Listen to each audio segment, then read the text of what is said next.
The Galactic Council watched the blue sphere of Earth from the edge of space, confident and calm.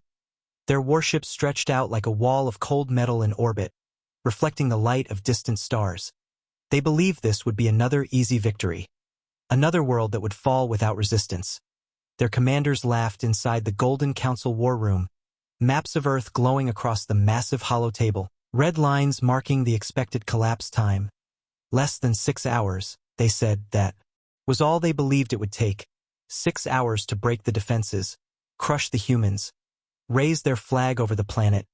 The arrogance in their voices was sharp, almost casual, as if humanity was not even worth fearing.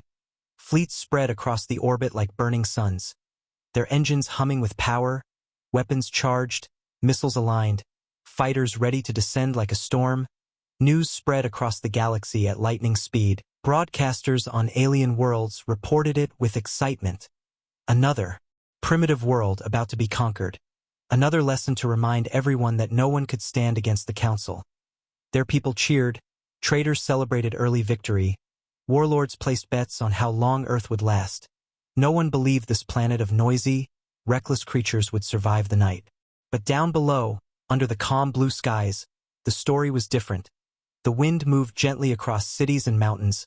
Oceans glimmered like mirrors, but deep beneath the surface, far away from the sound of birds and wind, the red lights inside secret bunkers flickered to life.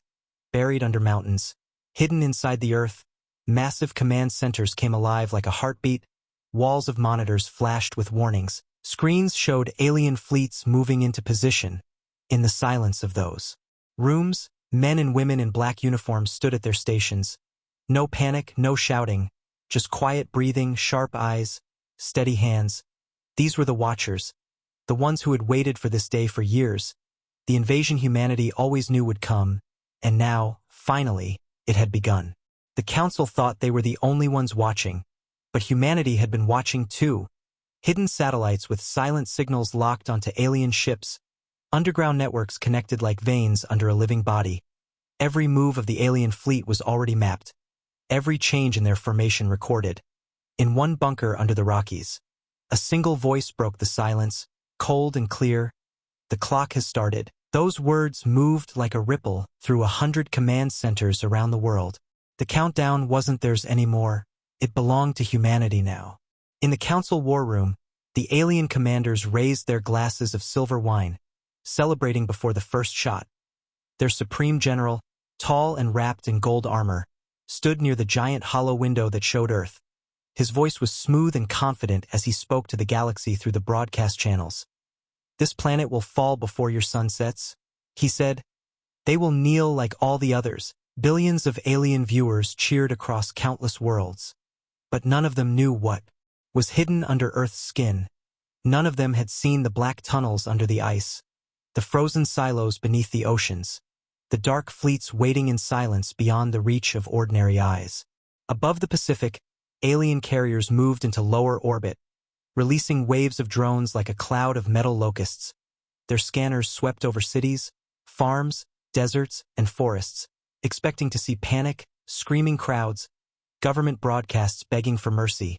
But all they found was silence, no surrender message, no signal of fear. Earth was quiet, too quiet. The alien pilots joked through their comms, calling humanity cowards who had already given up. But at the edge of their laughter, a small chill grew because even they could feel it. Something didn't match the timeline. According to their models, by now, Earth should have been trying to negotiate, but no one answered their hails. Inside one of Earth's black bunkers, a woman with gray streaks in her hair leaned over a glowing table that showed the entire invasion pattern. Her eyes sharp as glass, her voice calm as stone. "They think they own the clock," she whispered. "Let them." Behind her, rows of soldiers, analysts, and engineers continued working, no hesitation, because everything they saw now, every movement of the alien fleet, had been predicted long before it happened. Humanity didn't just prepare weapons. They prepared patience. The alien flagship was larger than any human city, a floating fortress of silver and steel, command decks stacked like layers of glass towers. Their communication officers reported smooth progress, fleets aligned, bombardment schedule confirmed. Earth resistance estimated to break in 5 hours and 42 minutes. The numbers scrolled across their screens like promises, and their generals smiled, not realizing how fragile their predictions really were. They didn't know their ships were being watched through invisible eyes, human deep space telescopes hidden behind dark satellites, powered by silent reactors, feeding every movement into a command brain buried under the Nevada desert. Humanity was no longer just a collection of countries, governments, and flags. Not tonight. Tonight it was one pulse, one mind, connected through silent lines, silent codes, silent steel. Above ground, life looked normal, people gathered in safe zones, families hidden underground, children sleeping while the world prepared to burn. But inside those hidden rooms, the real Earth stood ready, not to beg, not to bow, but to strike. The alien admirals activated their first phase, long-range EMP waves meant to crush human communication. But they were too late. Earth had already gone dark on its own. Black networks switched to deep frequency channels buried under layers of encrypted fog. Their EMP waves hit nothing but empty echoes. To the Council, it looked like a sign of weakness, but in truth, it was the silence before the storm. They didn't realize their victory map was already useless. As the alien fleet tightened its grip, a small voice echoed through Earth's command network. Phase 0 locked. The message jumped from bunker to bunker like a spark in a dry forest, across the planet. Locks opened on weapons humanity had sworn never to use unless pushed to the edge. Old treaties were quietly erased. Black programs awakened from the dust of hidden archives. The enemy thought they had cornered a fragile species, but what they had really done was wake up the sleeping predator. Beneath the surface, the Council broadcasted its final warning across all frequencies. Their message simple and cold: surrender your world, or we will erase it. The words echoed across the globe, across radios, across silent skies, but there was no reply, only the sound of wind, and in the Council war room, that silence became uncomfortable. Their generals glanced at one another. Their predictions said this was supposed to be easy, but easy had become too quiet, and quiet was dangerous. At the edge of the atmosphere, the alien fleets expanded into attack formation, massive carriers locking into position, their engines humming like thunder. The countdown on their battle clock ticked down. 5 hours, 39 minutes, 38. Their timeline seemed perfect, their data flawless, their confidence unshakable. But beneath the oceans, in dark caverns filled with ancient steel, a different clock ticked louder. A massive underground chamber under the Arctic opened its steel gates for the first time in decades. Air hissed through the cracks as hidden warships slowly rose from their icy tombs. Their hulls black and silent, coated in a material no alien radar could detect. They rose like shadows through the frozen water, unseen, unknown, untouched. Humanity had kept these secrets for years, preparing for a day they prayed would never come. But now that it had, there was no turning back. The clock wasn't counting down to Earth's fall anymore. It was counting down to the Council's mistake. Far above, on the alien flagship, the Supreme General turned his gaze away from the glowing map and stared at the blue planet, the reflection of its oceans shining in his golden armor. He had crushed 100 worlds, ended countless civilizations. To him, Earth was just another name on a list, but a small whisper inside him felt strange. It wasn't fear, but it was close, like standing before a storm that hadn't yet broken. He brushed it off, arrogance louder than instinct, and raised his hand to give the first strike order. In that same moment, thousands of miles below, in a mountain bunker, a single human officer pressed his thumb on a black panel. A code unlocked, screens shifted from red to white, and the silent fleet beneath the seas prepared to move. While the Council counted down to victory, humanity was counting down to war. The alien war clock ticked like a drumbeat, but the real timeline had already shattered. They just didn't know it yet. The trap had been set long before their fleets arrived, and the hunters didn't even know they were the prey. The invasion began without warning. The alien fleet moved like a storm across the upper atmosphere, their ships glowing silver against the black sky, their weapons charged and their confidence unshaken. But as they descended, something felt off. There was no movement on the surface, no panic in the streets, no flashing distress signals, no desperate armies scrambling to defend their skies. Only the quiet hum of the wind over mountains, oceans, and sleeping cities. The alien commanders scanned for thermal signatures and military movement, but their sensors showed nothing. It was like the world itself had disappeared into the shadows. The lead commander narrowed his glowing eyes and ordered another sweep. The result was the same, silent, empty, cold. It was supposed to be the hour where humanity screamed, but Earth whispered nothing. Inside the alien flagship, tension began to creep into the corners of the war room. The young officers whispered in low voices, uncertain. Their screens flickered with static, and every time they recalibrated, the human signals slipped away like smoke through fingers. The Supreme General forced a laugh, trying to drown the unease, telling them that primitive species always had strange communication glitches when their end came. He told them they were probably hiding in fear, but deep inside his chest, the same strange whisper from earlier returned, heavier this time, like a storm cloud pressing down on the air. Outside, the fleet spread wider, like a net tightening around prey, but they didn't see the hunter behind the curtain. Far below, beneath layers of earth, metal doors sealed long ago were now wide open. Corridors lined with red lights pulsed in rhythm like veins in a living body. Men and women moved in silence, their boots striking steel floors with practiced precision. Screens tracked every alien movement, the positions of their ships, their frequencies, their comm patterns, their weak spots, all recorded in real time. Humanity didn't just see the invasion. It studied it like a predator studying a wounded animal. Every alien step brought them closer to the center of the trap. The Council didn't know they were walking through a battlefield humanity had already built years ago. In the skies, alien drones drifted lower, scanning streets that were too quiet.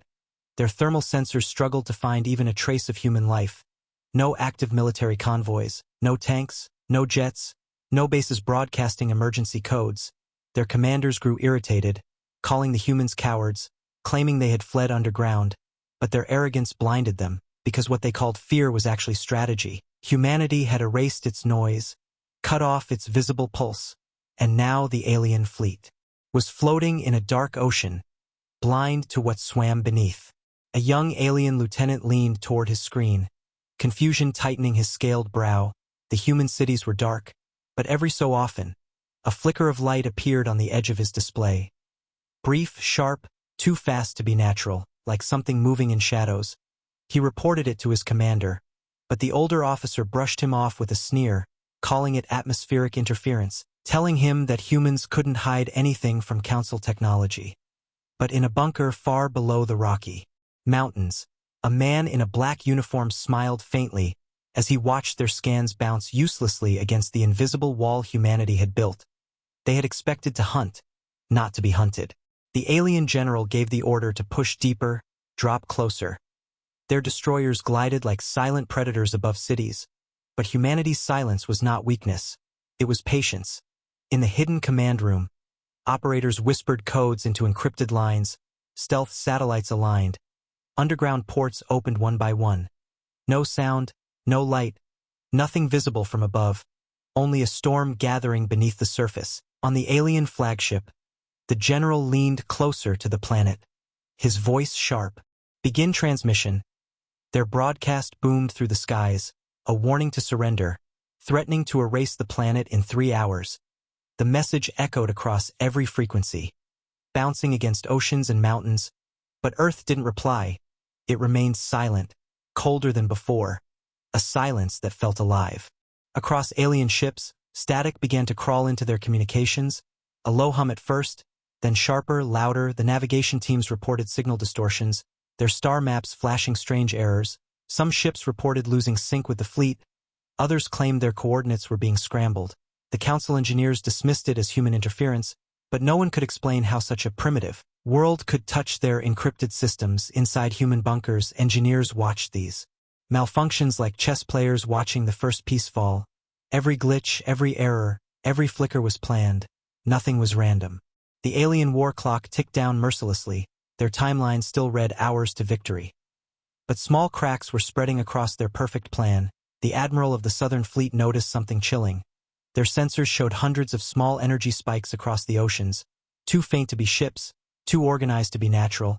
He ordered an immediate scan, but the spikes vanished, wiped out like ghosts. His subcommanders shrugged it off, calling it weather interference, but deep below, in black waters, something huge moved, unseen, unheard, waiting. The alien communications team sent out another message, demanding surrender, promising mercy if humanity laid down its weapons. Again, silence answered them. But this time, the silence wasn't just quiet, it was heavy, pressing against the chest of every alien officer in that war room. The young lieutenant shifted uncomfortably, whispering to himself that something was wrong, and he was right, because at that very second, unknown frequencies were already crawling through their network, bleeding into their command grid like ink in water. They didn't even feel the trap tightening. Inside the deepest bunker beneath the Nevada desert, an old man with a scar across his face looked at the massive screen showing the alien fleet's formation, his voice calm. They've entered the black zone. Behind him, hundreds of operators moved like one machine, their hands fast, their eyes cold. They weren't improvising. They were executing something they had rehearsed for decades. The trap zone extended across the entire lower orbit, invisible to alien radar but very real. Their warships were now inside it, and they had no idea. The alien admiral gave the order to descend to Phase 2, bombardment preparation. Their weapons charged like suns about to burn, but in that moment, the first glitch hit the flagship hard. Their navigation screens blinked, then froze, comm channels went silent, the bridge lights flickered, alarms whispered warnings no one could trace. The admiral slammed his fist on the console and barked orders, but no one could explain why their systems were failing. Because they didn't know humanity wasn't fighting yet, it was only whispering. Across the planet, old tunnels hidden beneath forgotten bases came alive, black armored doors hissed open. Silos deep beneath deserts and forests locked into combat mode, and dark fleets hidden beneath the ocean surface began to rise ever so slowly, silent as sharks, unseen as shadows in deep water.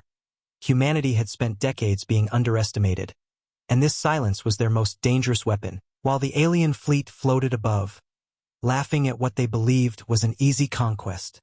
The ground beneath their feet was already shifting. The alien general looked at the planet one more time, his smile weaker now, his golden armor catching the light from the war table. He couldn't explain why the silence bothered him so much, but it did. It felt like standing on the edge of a cliff with fog below, thinking it was ground, only to realize too late it was a trap, and still he gave the order to tighten the net, to descend lower, to strike harder, thinking that would break humanity's will. But he didn't know, the moment his fleet crossed the invisible threshold, it was no longer his invasion, it was Earth's hunt. The night grew heavier, darker. The stars disappeared behind the burning engines of alien ships, but deep beneath that calm surface, humanity's heartbeat was growing louder. The trap was almost ready. The predator was almost awake, and the timeline the Council believed was unbreakable was already bleeding at the edges. They didn't realize it yet, but the silence wasn't their advantage. It was humanity's war drum. The first move came without a sound. No warning, no flash in the sky, no dramatic explosion, just the sudden quiet disappearance of an entire alien cruiser. One moment it floated high above the Pacific with its shields blazing bright, and the next, it was gone, not destroyed, not damaged, gone like a shadow pulled beneath black water. The alien flagship froze in confusion, their radar screens flickering with static. The tracking officers shouted reports that made no sense. There was no impact signature, no missile trail, no sign of debris. It was as if the ship had never existed at all. Commanders leaned over their consoles in disbelief. Their war plan didn't have a space for vanish without reason. But that's exactly what happened, and in that moment, the first chill crawled into the alien war room. In the hidden command bunker deep under the Rockies, the man with cold eyes leaned back in his chair, his fingers tapping a code against the steel armrest. A soft green light blinked once, then vanished. Silence returned. Around him, operators moved like shadows, their faces calm, their screens alive with encrypted signals. The first strike had worked exactly as planned. One ship down, not with a bang, but with precision, the kind of precision that sent fear through an enemy's bones. The alien fleet had walked into a war they didn't understand, and humanity had just opened the first door of the trap. Up in orbit, the alien admirals barked orders to scan the last known location of the cruiser, but their scanners returned only static and distortion, as if something in that sector was swallowing their signals whole. Their engineers blamed atmospheric interference, their navigators blamed human jammers. But the truth was deeper. Beneath the surface of the Pacific, a black mass moved silently. A war machine no alien sensor could detect, coded in technology humanity had buried for decades. Its hull blacker than the void. Its heat signatures erased. Its presence hidden beneath the ocean like a patient beast waiting for its prey to step closer. The disappearance of one cruiser wouldn't have mattered to the Council, they had hundreds, but it wasn't the loss that shook them. It was the way it happened. No sound, no trace, no warning. Their entire strategy was built on control, on overwhelming power, on predictable resistance. But this wasn't resistance. This was the dark kind of war that whispered before it screamed. The kind they weren't prepared for. On the flagship bridge, the Supreme General gritted his teeth, ordering every ship to tighten their formations, to increase scan range, to deploy more drones. He told himself it was nothing more than a fluke, but his voice was less steady than before. In the skies, alien destroyers moved like silver knives, lowering altitude to push pressure on the human cities. But they didn't know their descent had placed them exactly where Earth wanted them to be. Hidden under the western oceans, massive steel doors opened in the darkness, and something older than the war itself rose from the black water. A massive shape with no light, no sound. A Leviathan-class Earth vessel built in silence, its systems humming at a frequency alien tech couldn't hear. Its cannons already locked on targets that didn't even know they were being hunted. Its crew silent, breathing slowly, waiting for the next command. Alien pilots flew lower over coastal lines, laughing through their comms, scanning empty highways and quiet buildings, their arrogance louder than their engines. They didn't notice the soft pulse of electronic interference climbing up their systems. They didn't notice their radar lines blinking faintly, like a heartbeat slowing down. One pilot reported static on his targeting screen. Another said his navigation felt like it was lagging. The command tower dismissed it, blaming atmospheric feedback, but in the underground bunker, a woman's voice cut through the stillness. "Hooked," she whispered, and 25 alien ships unknowingly became blind in the next heartbeat. The second alien vessel vanished 2 minutes later. The crew didn't even have time to scream. One moment they were laughing, the next, they felt a deep vibration beneath their hull, like something old and massive had wrapped around their ship.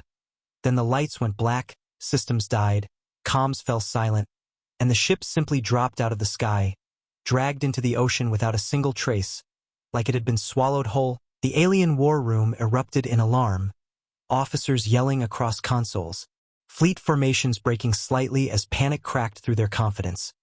2 ships gone in less than 10 minutes. No debris, no warning, no human resistance visible, just silence and shadows. The Supreme General slammed his armored hand against the glowing map, demanding answers. His communication officers scrambled, shouting overlapping reports. Scanners couldn't find the missing vessels. Cloaking signatures were unreadable. Sensor waves came back fragmented, as if something was eating their data alive. They had never seen anything like this from a primitive race. They couldn't even understand the enemy they thought would fall in hours. Outside their windows, the black curve of Earth seemed calm, too calm, and that calmness felt like a blade against their throats. In the human command center, a low chuckle broke the silence, not of joy, but of certainty. The old man with the scar leaned forward, staring at the giant map of the alien fleet now blinking with the first signs of fear. "They still think they're the hunters," he said softly, his words rolling through the room like a quiet thunder. Around him, soldiers adjusted their controls. Engineers whispered launch confirmations. The operation wasn't rushing. It was unfolding exactly as planned. Piece by piece, like a slow storm creeping over the sea. Above the Atlantic, a squadron of alien fighters suddenly lost navigation. Their systems spinning, their engines sputtering, they veered off formation like blind birds hitting invisible walls. One of them vanished into a cloud bank and never came out. The others screamed through their comms, demanding coordinates, but all they got was static. Their panic began to bleed into the fleet's discipline. Captains shouted to hold formation, to regain control, but nothing they did worked. Their clean, perfect war plan was unraveling one glitch at a time. The alien admirals called for orbital bombardment authorization, desperate to remind themselves that they were still in control. But when they sent the order, half the signal never reached the outer fleet. someone, somewhere, had sliced through their communications like a scalpel, invisible, precise, merciless. Their secure network that had never been breached was bleeding, and they didn't even know where to point their guns. Their enemies were ghosts in the dark. In the depths of the ocean, the Leviathan-class vessel shifted its angle, black cannons sliding out of its hull like the fangs of a beast waking from its sleep. The captain whispered a single word, "Next." And far above, another alien cruiser's lights flickered once, then died, its engines silent, its shields gone, its hull breaking apart not with fire, but with a silent tearing pressure that came from nowhere. It fell through the clouds like a star without light, swallowed before it could even scream. The alien war room was no longer filled with laughter. It was filled with whispers, fear crawling behind every order. The Supreme General tried to hold his posture, barking commands, demanding explanations, but nothing answered him except silence and broken signals. His timeline had said Earth would fall in hours, but in just minutes. It was their own plan that was bleeding apart, and they didn't even understand how. On the human side, the signal was clear: 3 ships down, 27 blind, hundreds disoriented. No retaliation yet. Everything was on schedule, but no one celebrated. No one cheered. They were soldiers, ghosts trained to stay in the shadows until the world turned red. The woman with the gray streak in her hair leaned closer to the map, her voice calm as she whispered, "Now they're listening to the silence." And she was right. The aliens could feel it now. The quiet wasn't empty anymore. It was alive, surrounding them like a closing fist. The Supreme General stared at Earth from his high bridge, his jaw tight, his golden armor reflecting the cold light of dying ships, and for the first time in centuries, he felt something he hadn't felt in a war room: doubt. The silence no longer sounded like victory. It sounded like a trap closing, and somewhere far below, humanity's heartbeat echoed through the dark, slow, steady, unstoppable. For the first time in history, the world above ground moved as one. All nations, all silent governments, all black programs that had been buried under decades of lies were now one heartbeat, one voice, one mind. The alien fleet had no idea that the quiet planet they mocked had already unified itself the moment their engines burned into orbit, in every hidden bunker, from the ice under the poles to the deep deserts of forgotten lands. The human command network linked together like veins of one massive creature, quiet and alive, ready to strike. The old divisions that once separated countries had vanished in that moment because there was no America, no Europe, no Asia, no Africa now. There was only Earth. In a massive underground chamber beneath the Siberian frost, screens came alive with glowing red grids showing alien fleet movements. Old soldiers in gray uniforms who had once sworn to protect their homeland now spoke directly to voices thousands of miles away without hesitation. Their codes aligned with generals under the Rockies. Their strategies mirrored those under the sands of the Middle East. Continents no longer mattered. The sky was one, the threat was one, and so was the response. The silent network pulsed with cold precision. Years of preparation unfolding like clockwork. Humanity had always been messy on the surface, loud, divided, chaotic, but beneath that noise had always been something older, harder, something the galaxy had underestimated: the ability to unite when cornered. Alien ships hovered lower now, their arrogance still wrapping them like armor, but cracks were forming in their perfect ranks. Their comms screamed with scrambled voices, missing ships, and untraceable interference. They still thought they were facing a disorganized species, scattered and slow, but in truth they were floating above a world that had turned its entire surface into a single war machine. Every signal, every line, every piece of infrastructure now bent to one will. Above the dark Pacific, their flagship drifted closer to Earth, trying to intimidate with its massive shadow. But the human response wasn't fear. It was patience. Hidden beneath waves, forests, mountains, and cities, humanity's war was about to turn visible. At 3:14 Earth time, without a single broadcast, hundreds of dormant satellites that had spent decades pretending to be harmless weather trackers came online, their soft glow hidden from alien scanners, their systems linked to the ground like muscle to bone. What the aliens thought were communication relics were actually hidden weapon platforms, their cores humming with quiet fury, and within seconds, a net of orbital interference wrapped around the invading fleet. The alien ships didn't even realize they were already inside a cage. They just felt their systems stutter, their shield calibrations lag, their navigation lines bend. The invisible hands of a planet that had learned to play dead for far too long now gripped their throats. In the command center beneath the Nevada desert, operators in black uniforms moved in absolute silence. Not a single shout. Not a single wasted word. Fingers danced across glass panels. Targeting codes locked in. Subspace interference synced. Stealth systems tightened. The old man with the scar leaned forward and whispered, "Begin convergence." And in that moment, the world aligned. Under the frozen oceans, massive rail platforms that had been sleeping since the Cold War era rose with a rumbling sound that no alien ear could hear. Their barrels black and smooth, aimed not at random, but at the soft underbellies of alien warships, the parts their own arrogance had left unarmored because they didn't believe they'd ever need protection from below. In the skies above New Zealand, the first alien carrier experienced a strange shift in its gravity control. Lights flickering, engines stuttering. Their engineers shouted at one another, blaming interference. The general on the flagship barked orders to stabilize. But by the time they reacted, their own shield systems were already melting under the invisible pressure of Earth's electromagnetic grid. No human missile had been fired yet, not one. But their fleet was already bleeding. Their systems cracking, their perfect timeline bending under something they never prepared for. A world that had built its own storm in silence. The alien commanders tried to regroup, tried to send out rally signals, but half their frequencies never reached their ships. Human cyber teams were deep inside their network now, like invisible knives carving through their data veins. Their fleet command AI blinked with corrupted code. Their formation drifted by inches, but in space, inches meant everything. Two alien frigates collided softly in the dark, the sound of their hulls scraping against one another echoing through the command deck. Their arrogance began to tremble. On the ground, cities that appeared empty were anything but.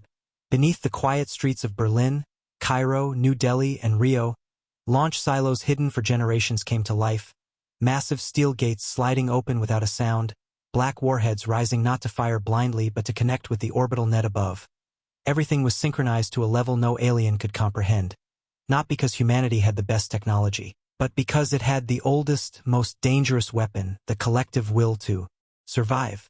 Inside the alien war room, the Supreme General's voice cracked for the first time. Why are their systems not collapsing? Why are they not begging? His officers avoided his eyes. Their screens were filled with static maps, broken signals, fleet icons blinking red and gold in random patterns. They didn't understand how this was happening. They were used to enemies that broke on the first day. But humanity wasn't breaking, it was coiling tighter, like a snake waiting for the exact second to strike. Beneath the waves of the Arctic, the Leviathan fleet adjusted its course, black hulls sliding through the dark water like silent beasts. Their rail cannons charged with electromagnetic pulses that could tear through alien shields like paper. Their captains didn't speak. They didn't need to. They had drilled this moment so many times that it lived inside their bones. Their targeting systems locked on alien carriers above, their silent sonar picking up the humming heartbeat of the fleet that thought it was untouchable. The alien admirals tried one last desperate move, launching a wave of drones to sweep the lower atmosphere. But the drones never made it far. The moment they crossed into the net, their signals twisted, their programming froze, and one by one they fell from the sky like burning feathers, crashing into the ocean and fields below with no resistance. What the aliens didn't understand was that humanity had turned the very air around their fleet into a weapon. Their arrogance had made them deaf to the storm building around them. A whisper traveled across every human command line. No speeches, no rallying cries, just one word, repeated across 1,000 stations. Ready. In that single breath, railguns across continents hummed to life, orbital networks tightened their grip, underwater fleets rose closer to the surface. The trap had fully closed, and the alien fleet still believed they had the upper hand, still blind, still laughing a little too loudly to hear the silence screaming back. The Supreme General stared at the blue planet from his glass window, his golden armor now feeling heavier than ever. He didn't want to admit it, but something had changed. The silence was no longer calm. It was sharp, heavy, alive. It pressed against his chest like an unseen blade, and far below, in the cold steel of Earth's hidden bunkers, the old man with the scar leaned closer to the microphone, his voice calm, his hand steady. Phase 1. And in that heartbeat, the world united as one struck its match. The alien timeline was supposed to be perfect, Every hour calculated, every minute measured, every move of humanity predicted before it even happened. They expected chaos, confusion, panic, but what they got was silence and precision. And in that silence their flawless schedule began to crack. It started with a single cruiser that vanished, then two, then a dozen more signals went dark. Their neat red lines on the war map twisted and blinked out one after another. The Supreme General's hands clenched on the edge of the table as the countdown clock mocked him with every second that passed. What was supposed to be Earth's fall was becoming their unraveling. Their systems were stuttering, their confidence bleeding, their arrogance turning into fear they couldn't admit. The alien engineers screamed through their comm channels, reporting corrupted navigation, failing shields, static floods, and black interference that made no sense. Their technology was supposed to be superior, unstoppable, perfect, but something was crawling inside their network, something invisible, something they didn't build and didn't understand.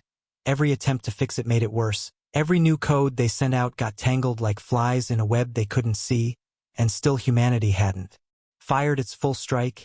It was still watching, still tightening the net, still breaking their timeline without raising its voice. The Supreme General barked orders to stabilize formations, but half the fleet didn't respond.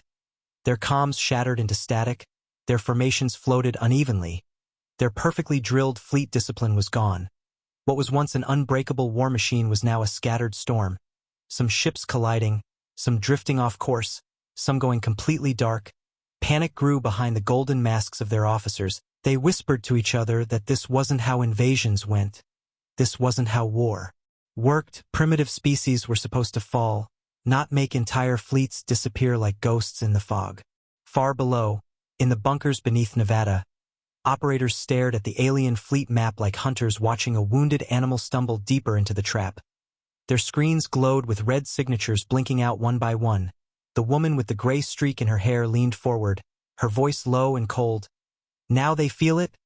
she whispered, because she knew what they were seeing up there was not just a battlefield collapsing. It was their confidence burning down to ash. Humanity had turned their schedule into a weapon, and their own arrogance was the match. In orbit, alien officers shouted that they'd lost contact with half their outer perimeter. Ships that were supposed to crush orbital defense lines had fallen silent. Drones that should have painted the battlefield with perfect clarity returned only static and static and static. Some of them came back with ghost signals that made no sense, images of black shapes moving where nothing should be, shadows without signatures, weapons without light, and their generals dismissed it as sensor errors. But deep down they knew this wasn't a glitch. It was something else. Something they couldn't control. The alien timeline marked 5 hours and 12 minutes until total planetary occupation. But in truth, their clock was already dead. Their fleet was bleeding in places they couldn't see. Their ships twisted by interference they couldn't stop. They tried to send orders to retreat to higher orbit, but those commands never reached half their forces. Their once perfect network was now a broken mirror. Each piece sharp enough to cut their own hands. They built an empire on control, but they had lost control the moment they underestimated the silent predator on the ground. Under the Pacific, the Black Leviathan fleet adjusted its position. Every ship hidden under a layer of silence that alien scanners couldn't touch. The captain's voice was a whisper over the encrypted line. "Their clock is ours now," he said, and in that moment, the invisible wave of human interference moved like a tide, crawling into every layer of alien communication, short-circuiting their predictive combat AI, turning their beautiful battle plan into scattered noise. No commands, no unity, no control, just a fleet choking on its own arrogance. The alien flagship's command deck felt colder now. Every officer could feel it in their chests, the weight of something they didn't expect pressing down. Alarms whispered instead of screamed. Warning lights flickered across consoles like dying stars. The Supreme General barked to prepare for bombardment, to erase everything on the ground in one blinding strike. But his firing officers froze when their systems refused to respond. The launch commands looped in empty circles, like someone had locked their own hands behind their backs. They had the firepower to destroy worlds, but in that moment they were powerless, because the very timeline that should have made them gods had been stolen. Above Antarctica, 2 alien carriers collided softly, their navigation systems misaligned by corrupted coordinates. The sound of tearing metal echoed through space as one of them rolled off axis, engines sputtering. Their entire formation shuddered as the broken carrier began to spin downward. No enemy missile, no human jet, just their own precision turning into chaos. Across the fleet, officers stared in shock as their perfect wall of warships bent like wet glass. Inside the council war room, panic was spreading like cracks in old ice. The Supreme General slammed his fist against the glowing table, screaming for someone to tell him what was happening. But his officers had no answers. They whispered about invisible weapons, about human tricks, about things that didn't make sense.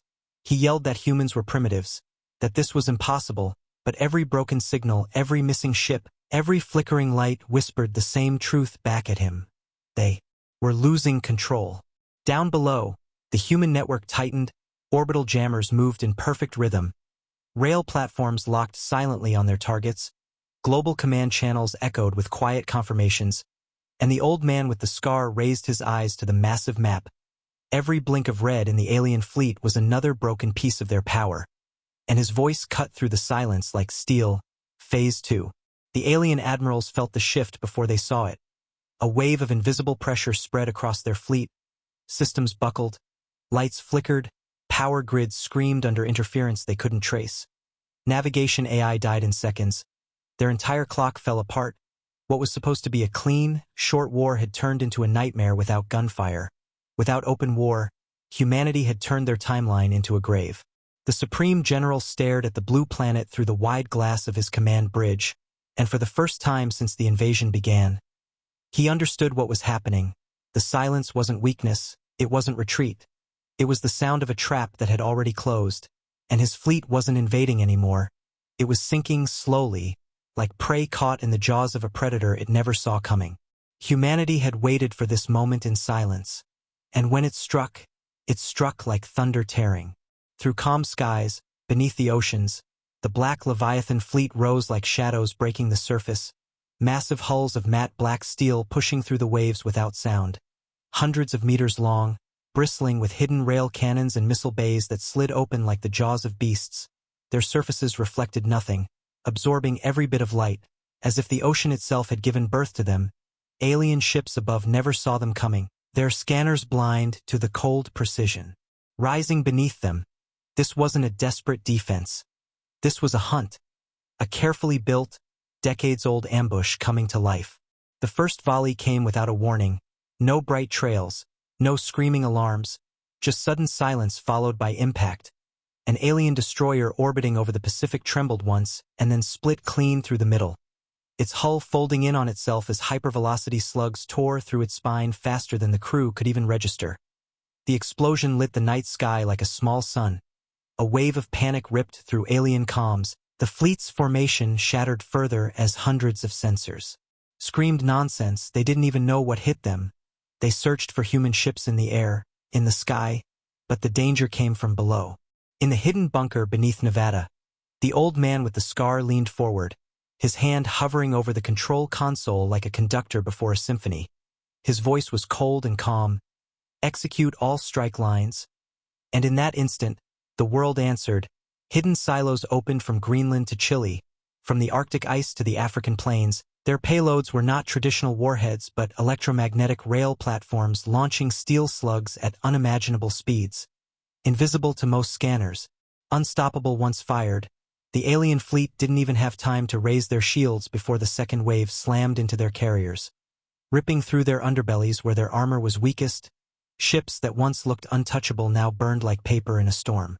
Alien admirals screamed for counterfire, but their fleet was blind, their navigation shattered, their targeting locked in endless loops, their shield grids overloaded with interference. Ships began firing wildly into empty space, their energy bolts lighting up the orbit like broken fireworks. They were shooting at ghosts, because humanity was nowhere near their guns. Earth had always been underestimated. The galaxy had laughed at the planet of noisy creatures. But in this moment, that laughter turned to silence and fear. Across the Atlantic, the second Leviathan fleet emerged like shadows under a blood-red moon, their engines silent, their strikes clean. Another cruiser fell from the sky like a meteor, its wreckage burning into the clouds as its crew screamed into dead comms. Alien officers slammed their fists on the consoles, demanding answers their systems couldn't give. Their fleet's perfect timeline was gone, and for the first time in generations, they were fighting blind, surrounded by an enemy they couldn't see. Inside the alien flagship, chaos boiled, officers shouting over each other, alarms screeching in alien tongues.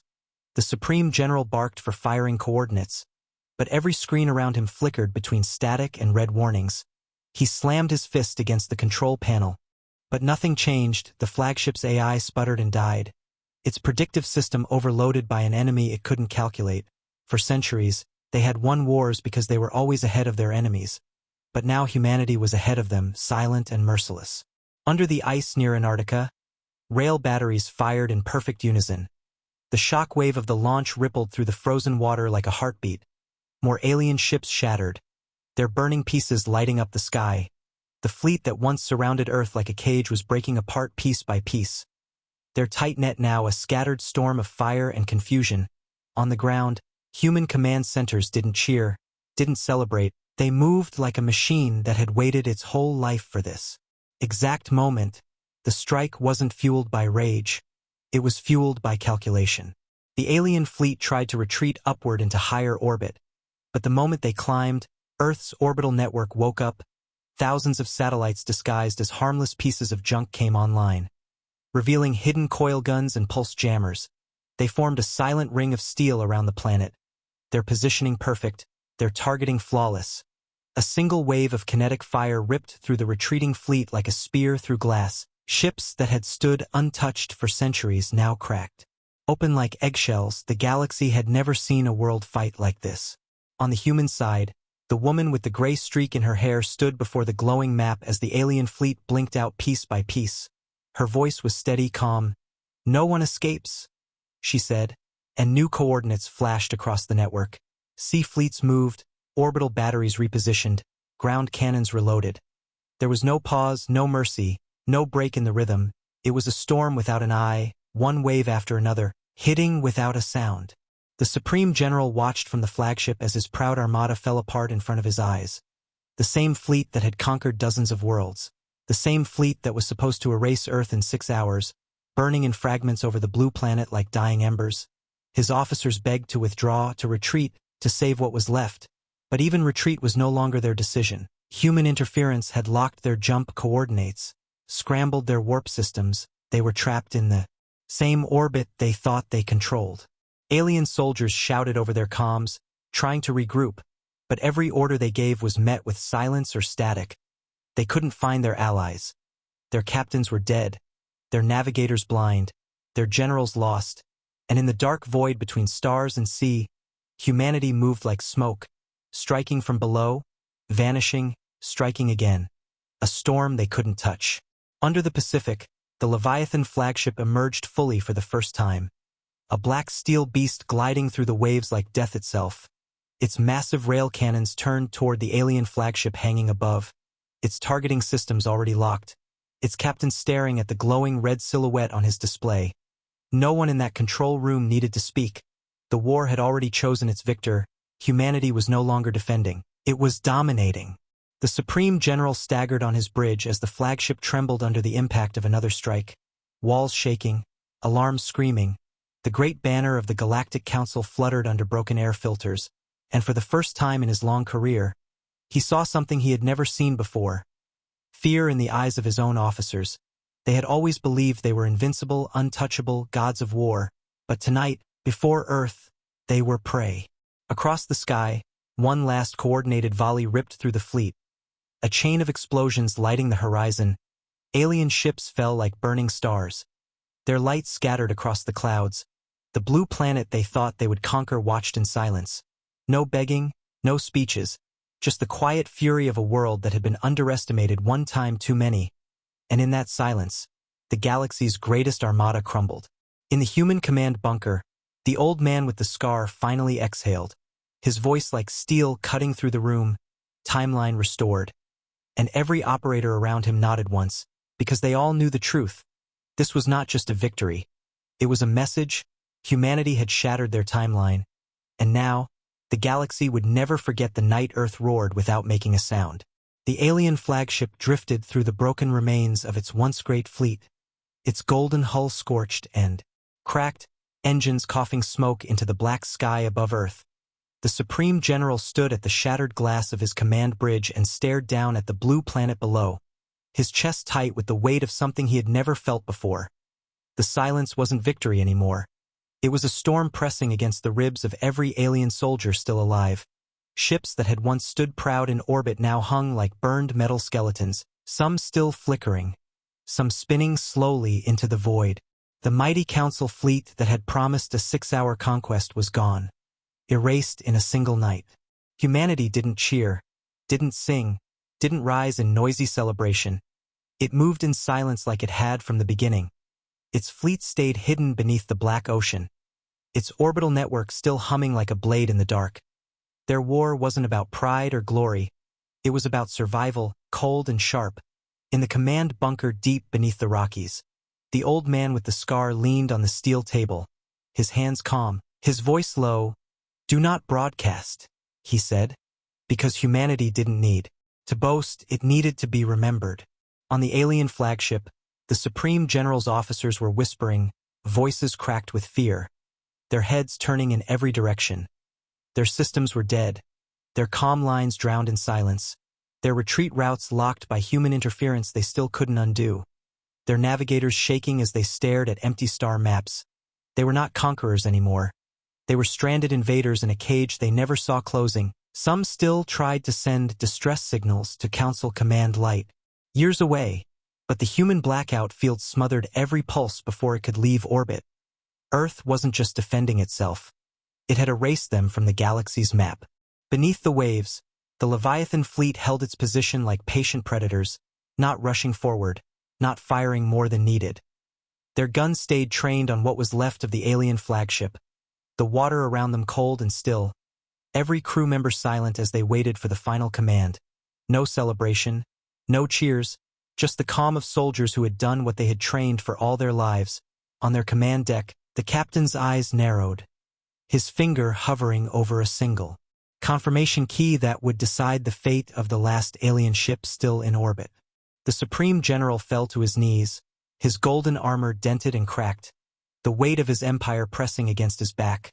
All his plans, all his confidence, all the timelines they built to control worlds, all shattered by a species they called primitive, loud, divided, weak.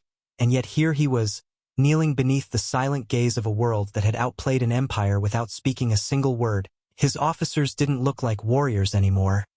They looked like lost children in the dark, staring at the blue world that had turned their arrogance into their coffin. In the Council War archives, Earth was a footnote, a planet marked for easy conquest. They had planned their victory broadcasts, prepared their annexation fleets, but they never planned for resistance like this. They never imagined humanity would build in silence, prepare in shadows, and strike like a storm that had no face, no mercy, no weakness. And now they understood why the silence of their sensors had been so deadly, why the darkness around Earth felt alive. This was not chaos. This was design. Inside the command bunker, the woman with the gray streak in her hair stepped forward, her voice steady. "Do it," she said, and in that second, the Leviathan flagship rose fully from beneath the waves, its black hull glistening like the night itself. Rail cannons aligned with the alien flagship's glowing silhouette, thousands of tons of steel humming with power. The aliens aboard their burning ship looked down at the ocean below and saw nothing but black water and death waiting to rise. Their last escape routes already erased. The Supreme General stared at the weapon locked on him, his breath heavy, and in that moment, the truth finally reached him like a blade. They had never been in control. Not from the moment their engines entered orbit. Humanity had already been watching them long before their ships arrived, and every move they made was part of Earth's plan. His war clock had been a lie from the start. Their timeline shattered the second they underestimated a world that had built its strength in silence. The Leviathan flagship fired. The kinetic slug moved so fast it cut through air and atmosphere before the alien ship could even raise its shield. It punched straight through the flagship's golden core, tearing it open like paper. Explosions ripped across its decks, fire bloomed in the vacuum, and the pride of the Galactic Council broke apart into thousands of burning fragments that fell toward the ocean like a rain of dying stars. The night sky lit up as the last heartbeat of their invasion flickered out. But even then, Earth did not broadcast its victory. There were no public speeches, no loud celebrations, no declarations of dominance, only silence, cold and endless. The world returned to the quiet it had lived in before they came, because humanity knew the galaxy was listening, and sometimes silence is louder than war. The Council would hear about what happened not from Earth's voice, but from the fear of those who had watched their invincible fleet die without understanding how. High above the Pacific, as burning wreckage sank into the dark waters, the orbital network powered down one by one, like a beast returning to its sleep. The Leviathan fleet slid back beneath the ocean waves without a trace. No signals, no glory, only the quiet satisfaction of a mission finished. In the bunker, the old man with the scar closed his eyes for a brief second, not with relief, but with the calm of a hunter who had set the trap and watched it spring perfectly. On distant worlds, Council fleets would wonder why their proud armada never returned, why the war clock had broken, why their systems went dark the second they reached orbit. Whispers would spread in the great halls of power, whispers of Earth, of silence, of shadows beneath the ocean, of railguns that spoke only once, and a species that smiled without showing its teeth. And as the sun began to rise over the Pacific, its light catching the calm water where a galactic fleet had once burned, the blue planet remained silent, its people hidden beneath its surface, united not by arrogance but by survival, watching the sky with steady eyes, knowing that somewhere, out there, the Council would come again. And when they did, humanity would already be waiting, because from this night forward, Earth was no longer the prey, Earth was the storm.